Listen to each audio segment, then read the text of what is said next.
Everyone I've ever collaborated with has contributed to my ability to be here today to receive this honor." Over the course of 3 decades, Audrey Meadows remained silent.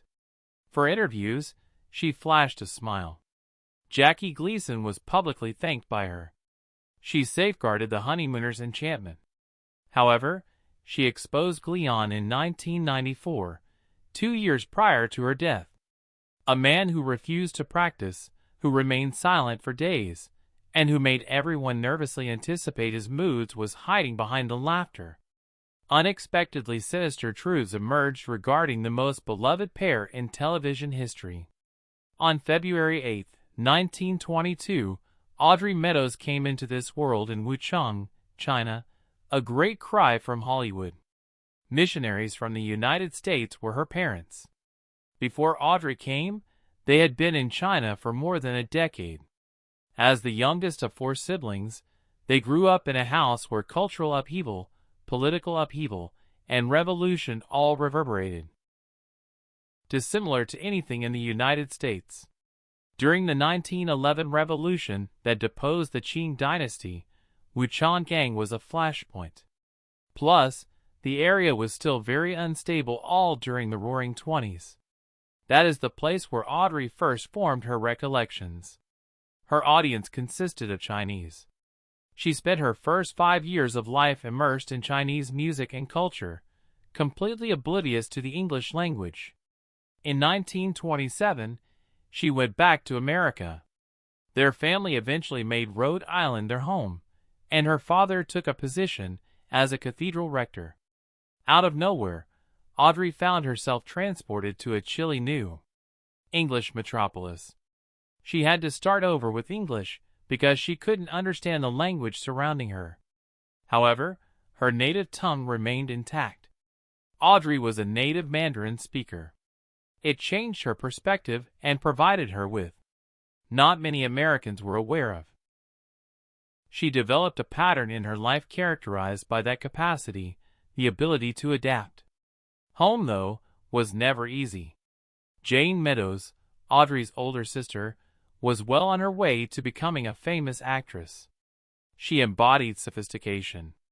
An actress with a dramatic flair, a budding star in Hollywood. After signing with MGM in 1944, she began appearing alongside movie greats in no time. In the meantime, Audrey began with music. She had a fiery personality and a bird's-eye view of the world, yet she was always in Jane's shadow. Intimate comparisons hurt. The rivalry was observed. After Audrey would airline executive Robert Six, the sisters often went silent. That didn't sit well with Jane. Over time, they became closer. Their relationship blossomed once more following Six's passing in 1986. Their friendship was unbreakable, even in the face of fame. Audrey's voice was the first step on the road to stardom. She was a color guard at Carnegie Hall when she was 16 years old. Upper voice. Audrey was just as imposing as the legendary performers who graced that platform. She went on to star in musicals such as Anything Goes and Roberta with opera companies in Chicago, Louisville, and Detroit. However, her sister Jane was the one who first suggested that she try acting. When it came to Audrey, Jane noticed something no one else had. Natural comic timing, magnetic presence, and the ability to light up any room. Audrey risked something. She was cast in a pivotal role opposite Phil Silvers during an audition for the musical Top Banana. It shifted the entire dynamic. The play premiered at the Winter Garden Theater on November 1, 1951, and it remained there until October 4, 1952. 350 performances, that is. She portrayed Betty Dillon beside Phil Silvers night after night, a part that called for sharp time and continuity of power. The show was quick-witted and made fun of the industry behind television. Preciseness in singing, dancing, and delivering punchlines was required of her. It was not an easy undertaking to work with a colossus like Silvers. Always on the go, he made a lot of noise. Yet Audrey continued. She picked up the cues on when to keep silent and when to make a joke. At hindsight, she referred to it as her stint at comic boot camp. As the nights passed, she grew accustomed to meeting his speed and improvising accordingly. Under that strain, her self-assurance grew. She learned to maintain her composure in the face of intense pressure. At the show's conclusion, she had achieved something that very few young actresses ever do. The evidence. Assurance that she could withstand the limelight. It was evidence that she could manage the challenges of performing in a live theater setting. It was significant because television was on the verge of revolutionizing every aspect of life. Audrey made the transition from stage to cinema after Top Banana. She became a regular on NBC's Bob and Ray show in 1951. There were a lot of ridiculous sketches, phony news, and wild parodies packed into the 15 minutes that the show was on. It was just what she needed: quick, unstructured, and crazy. That was not all Audrey did. She was a character actress. In the blink of an eye, she went from being a beloved soap opera actress to delivering a convincingly phony weather report. There was very little time for rehearsal. The speed was terrible. No one was protected. Yet, she flourished. When things went bad, she figured out how to quickly change roles and stay alive. She became known for her lightning-fast thinking. Jackie Gleason took notice of her at this period. At first, he felt she lacked the raw, unabashed energy of Alice Creighton because she was too beautiful and well-groomed. Her timing, composure, and ability to hold the scene, even in the midst of chaos, made him rethink his first decision. Her big break came from this tiny comedy show. She held onto it steadfastly. However, it was not a simple task. Audrey, in the days before television cameras and Broadway, was just another young lady attempting to break into the New York entertainment industry. The rehearsal club was a little brownstone on West 53rd Street where she resided. Funding for it came from John D. Rockefeller, Jr. With 5 to a room plus a restroom and a closet that was already overflowing, dozens of women crammed into tiny quarters. Every week, rent was $40. Meals included. One could hardly expect privacy. Notoriety failed as well. All of them were striving for the same goal. Her housemates included several future celebrities, featuring Lucille Ball, Ginger Rogers, Katharine Hepburn. Some were missing after disappearing into the city. For the sake of her family's survival, Audrey worked odd jobs. In order to entice agents, the club would occasionally put on concerts. To get the appearance, she would borrow garments from time to time. Emotions ran high and low, with constant heartbreak and setbacks. However, she discovered the perseverance she would require in the future within that packed brownstone. The bravery to proceed. The fortitude to stay smiling in the face of adversity. As soon as Audrey Meadows entered the honeymooners' audition room, she never had the opportunity to say anything. After seeing her, Jackie Gleason gunned her down. He thought she was too beautiful, too well-groomed, and fashionable to play Alice Creighton. Alice, in his view, lacked grace.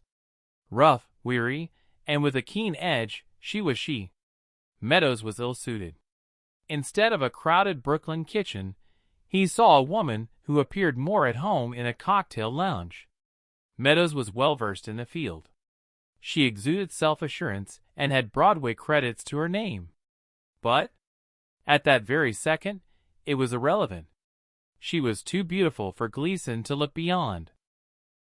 Alice, in his mind's eye, was a tough, life-hardened woman, not the kind to flaunt her celebrity status. She almost lost one of television's most memorable parts due to that hasty verdict. Yet Audrey refrained from weeping over it. Immediately, she set out to gather materials. She undressed the following morning, taking off all of her makeup and accessories. With her hair pulled back, her makeup removed, and an old dress thrown on, she posed for the photo that would alter the course of her career. Her appearance resembled. Gone were the days of her smiling. She sent Gleason the photo over the mail. He was taken aback to see the very woman he had turned down. With a slap of his palm, he yelled out, "That's Alice!" And with that, she was cast in the role. The initial motivation behind the role's opening was a mystery at the time. The genuine Alice Hurt Kelton was never sick, contrary to what CBS said. On the blacklist she was placed. As part of the Mayday and Red Scare panic, her husband had marched in a parade. Amusing, one moment he was mute or violent. His many personas were always a surprise. Meadows had to delicately navigate it, striking a balance between surrender and charisma. Never wanting to steal the show from Gleason, she had to keep the crowd in stitches. Their real-life conflict was the inspiration for their on-screen chemistry.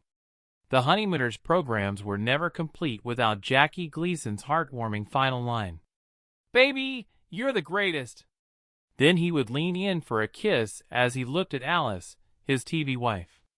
It seemed authentic. It was surreal, yet it seemed genuine.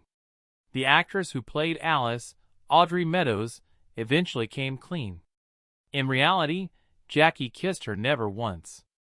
All of those kisses were not real. Leaning in close, he would kiss the air beside her cheek while tilting his head. That was all the camera needed. Even her own family fell for it. The severely cropped pictures were the secret ingredient to the convincing illusion. Audrey would be encircled by Jackie's arms in a manner that obscured their view. When he smiled, it would be the perfect expression. Even though they never actually touched, the camera caught the angle that gave the impression that they did. Filming for the series began in the 1950s, and by the 1960s, used to have stringent regulations. A kiss was a delicate act. It was about more than simply regulations, though. Dignity was another key issue. Audrey and Jackie were experts in their fields. They were perfectly on target, never crossed any personal boundaries, and played the part to perfection. Aunt Christine was the subject of a tale that Audrey once shared.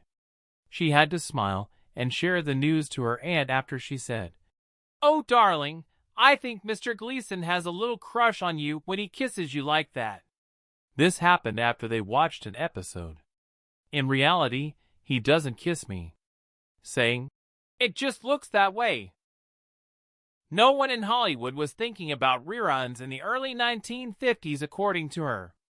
There was no television yet. It never occurred to anyone that classic programs could be a moneymaker again. Still, Audrey Meadows was hiding something. Weapon. Edward, her brother. It wasn't his calling. He practiced law. Plus, Edward did something nobody else considered when Audrey earned the role of Alice Creighton on The Honeymooners. Inserted a clause into her agreement. If the show ever aired again, Audrey would get paid. At that time, no one else in the cast had anything similar. Not even the show star Jackie Gleason. Because of the classic 39, episodes began to be aired in reruns, while the rest of the world received zero. Audrey continued to get payment. Many times on American television, cable, and even abroad, the reruns aired. Each time, a new check came in the mail.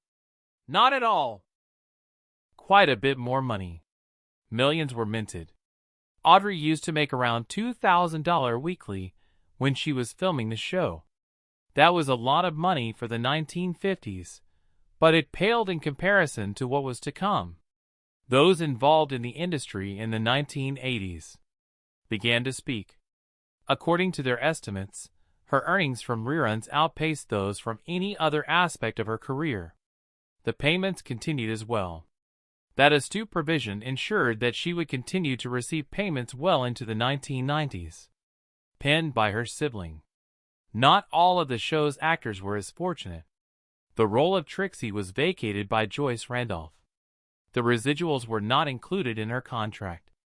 She never got a cut of the show's millions of dollars in syndication profits. Years down the road, when reruns of vintage variety shows began airing, she started receiving modest payouts. But by that point, the majority of the profits had already been realized. Joyce discussed it freely. She felt bad that she hadn't gotten better legal counsel. Actors worldwide took heart from her story. Prevent permanent loss by taking precautions early on. A fortunate deal wasn't enough to propel Audrey to success either. She was mentally astute. Despite social norms to the contrary, she succeeded as a businesswoman.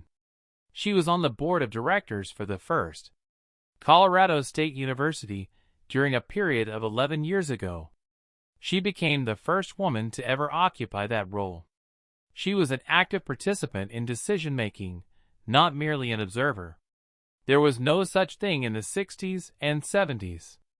That was not all, though. Even Audrey became a member of Continental Airlines, advising on the board. Perched atop a board, she did more than that. Things were handled by her. Flight attendant uniforms were co-designed by her. She was instrumental in designing the airline's lounges, and even provided some assistance with the plane's interiors.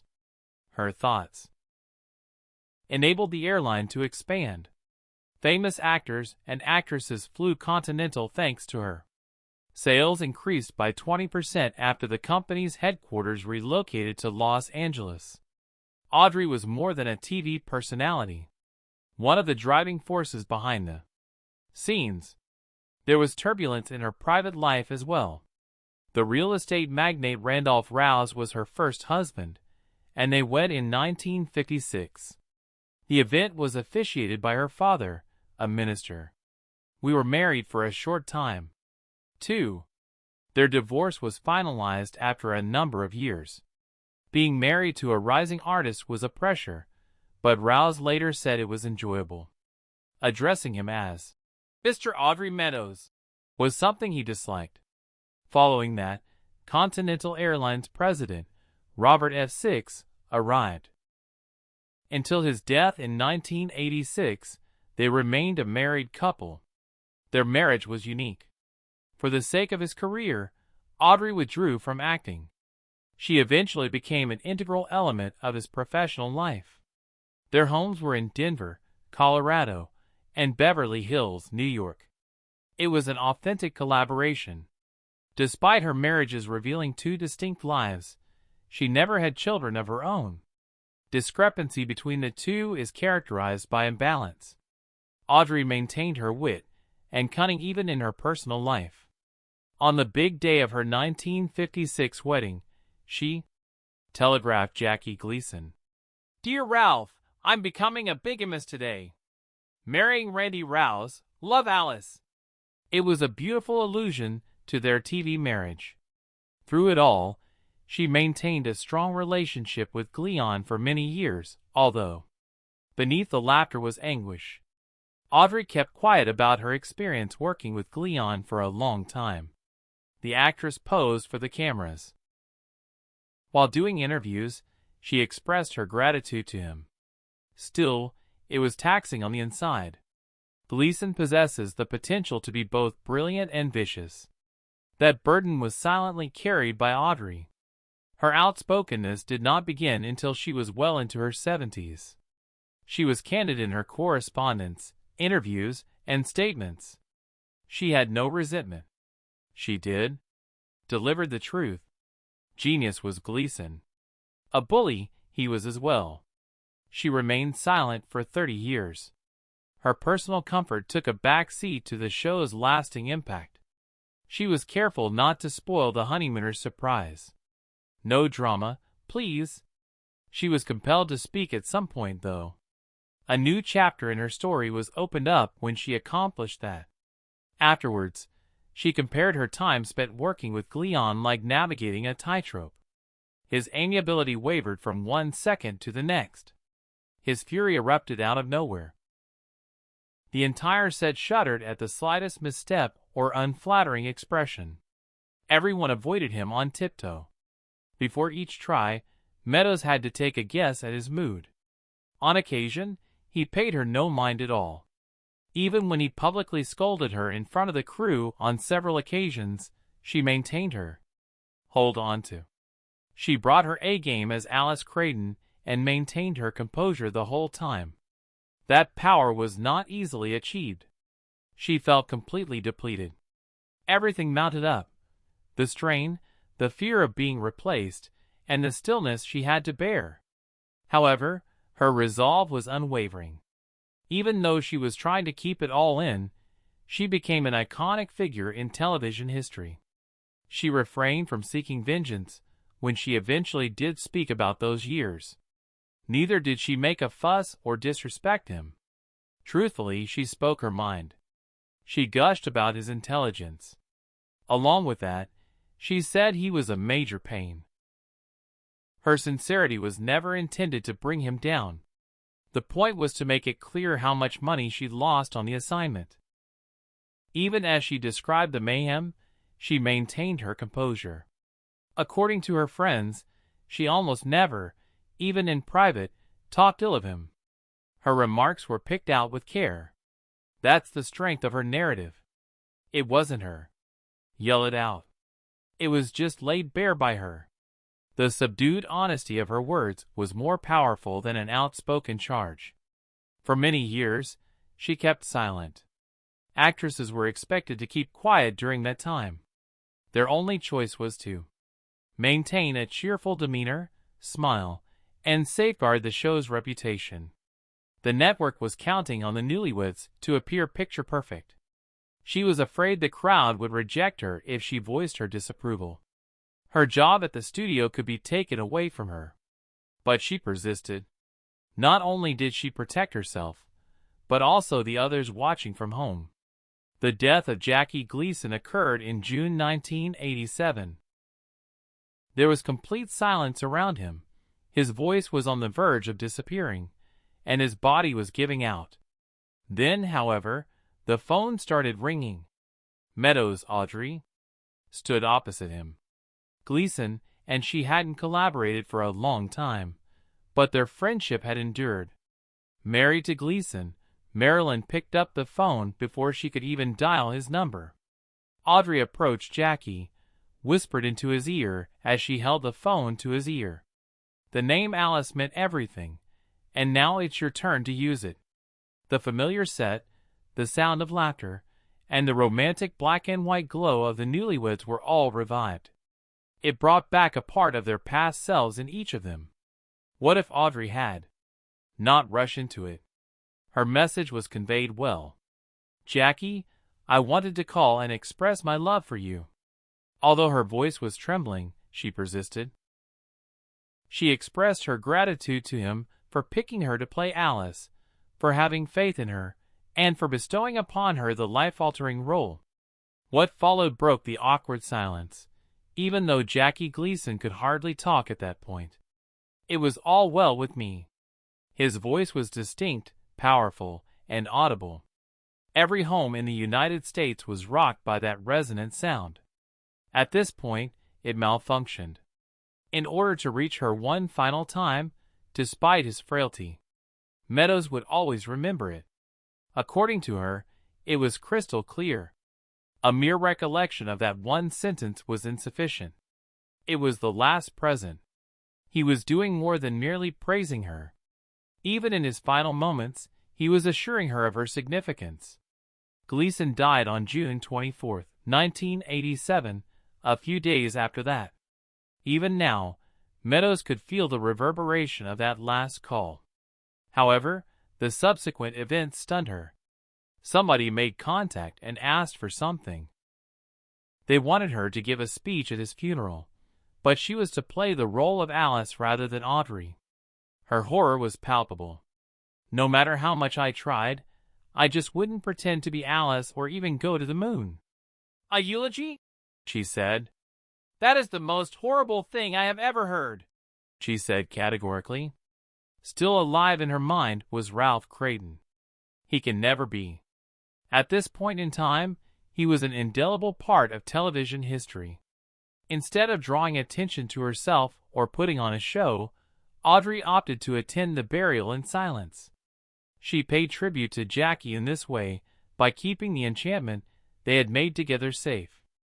Much later on, she had to deal with her own struggle. After receiving a lung cancer diagnosis in 1995, Audrey Meadows battled the disease. Kept quiet about it, even from her sister Jane. She quarantined herself from the public eye due to her condition. Her admission at Cedars-Sinai in Los Angeles occurred in January 1996. The news broke just a few days before she passed away. However, the conflict was winding down. This happened at 8:50 in the evening. She died on February 3, 1996. Her 74th birthday was just around the corner. Her sister displayed quiet strength, according to Jane's subsequent statement. The absence of cameras, the absence of news, simply respect. Audrey wished for her loved ones to recall her not as a sick woman, but as the one who brightened their lives at home. She left behind that image. Powerful, elegant, and irreplaceable.